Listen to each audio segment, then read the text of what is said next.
Hello mga kaibayan, mga kaibigan natin dyan, mga subscriber. Mga kabayan, may ano lang ako, may sasagutin lang po ako doon sa nag-message sa akin about factory. Tsaka nag-comment dyan sa sa YouTube channel. Ah, may nagtatanong kasi sa akin, sabi kabayan, totoo ba itong sinasabi nila na kasi marami daw siyang nakikitang nagbablog or sa reel, nakita ko din yan sa reel na kasi may nagko-comment diyan, tinanong ako kung totoo ba na ang factory ng mushroom, totoo ba sumasahod sila ng 80,000 to 100,000.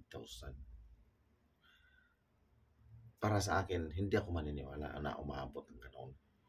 Kasi kung ang sahod mo lang 25 pababa per hour, kahit 20 to 25 lang per hour mo sa sa factory ng mushroom, hindi abot ng 100. Totoo. Kahit marami ka pang overtime, kahit kwintahin mo, hindi aabot ng ganon. Kasi ang sa akin nga 35 per hour ako sa Pulan, 35 per hour ako. Ang oras ko doon, pinakamalaking oras na kuha ko, 35 yung sahod ko per hour. 308 hour yung oras ko. Magkano lang ang sinahod ko? Kulang-kulang 10,000. Ang naipadala ko, mga kabayan, pinakamalaki na yung 100 Gs. 100 Gs ang pinakamalaki na padala ko. 35 yun. Kaya hindi ako maniniwala na ang mushroom sumasahod ng 80,000 to 100,000. Hindi ako maniniwala. Pero kung sabihin mo na ang mushroom, naniniwala ako sa mushroom na walang tigil ang trabaho. Tuloy-tuloy yan kasi hindi yan seasoning. Binibreed yan. Kasi hindi yan gaya sa mga prutas na nasa labas. Yan kasing mushroom. Nasa building yan, tinatanim mo, hindi sa labas. Kaya ang trabaho niyan tuloy-tuloy. Maganda makakapasok dyan sa mushroom. Pero yung sinasabi nila na 80 to 100K, hindi ako maniniwala. Pero kung sabihin nila na 60 to 80, yun, naniniwala ako niyan. Kaya yan, kaya. 60 to 80,000. Kasi kung pagbabasihan mo, 25 zloty ka per hour, kwentahin mo, maabot ba ng 100? Bawasan mo pa sa gastos mo, pagkain mo, budget mo sa loob ng isang buwan. Tapos sabihin mo na abot ng wag kayong mangingganyo ng tao kasi napakahirap mag-apply sa Pilipinas. Ang laki ng gastos, pagdating madismaya lang. Wag kayong mangingganyo, sabihin nyo ang totoo. Wag yung dagdagan nyo para lang ang tao maingganyo mag-apply. Wag okay yan, sinasabi nyo na mag-apply kayo ng mushroom or factory. Pero wag nyong pasarapan yung sahod para lang yung mga tao maingganyo. Kasi alam nyo naman ang gastusin sa Pilipinas ay napakalaki. Wag kang ganyan. Sabihin nyo ang totoo. Kasi ako naniniwala ako sa mushroom. Marami talagang oras dyan. Kasi ang mushroom tuloy-tuloy. Malakas ang binta ng mushroom sa Europe. Naniniwala ko, mushroom, maraming oras. Pero hindi ako maniniwala na umaabot ng 100,000. Pwera na lang sa mga matatagal na dyan sa mushroom na nagtatrabaho, na-increasan at umaabot ng 30 per hour.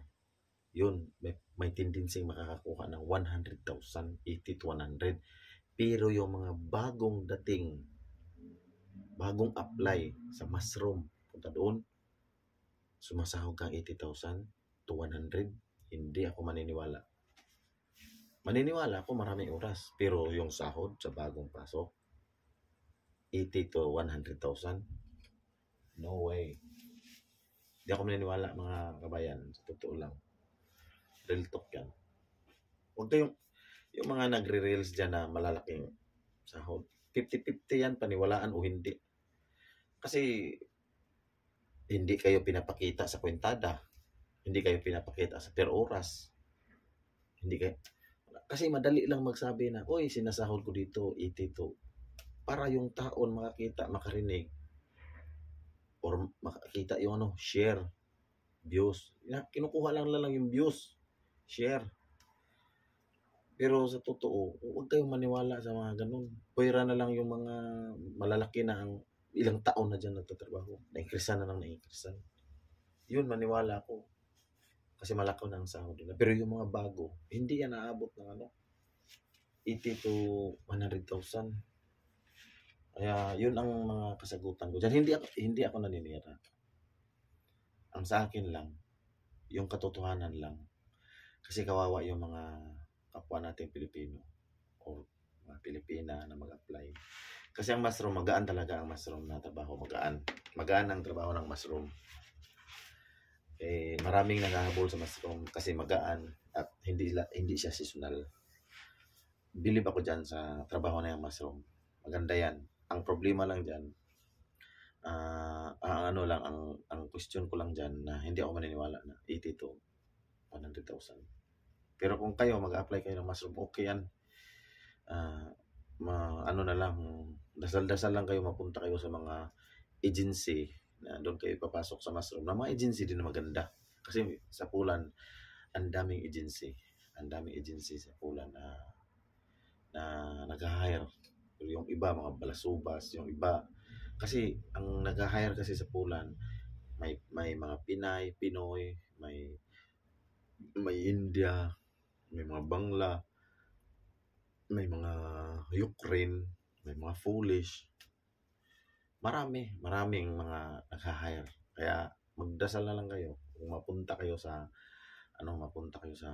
magandang agency doon sa mga factory. Kaya yun guys, yun lang masasabi ko, hindi ako maniniwala na umabot ng 80 to 100 yung mga bagong pasok sa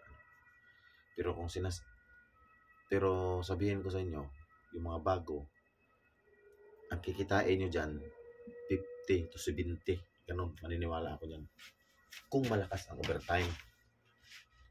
overtime kasi ang nagpapalaki ng sahod natin. Kaya kayo mag-apply, huwag niyong kwentahin yung overtime. Kwentahin yung 8 oras lang. Huwag niyong asahan yung overtime kasi hindi niyo alam ang mapuntahan niyo. Iniipit yung overtime, ayaw magbigay. Gusto 8 oras lang. So, yun.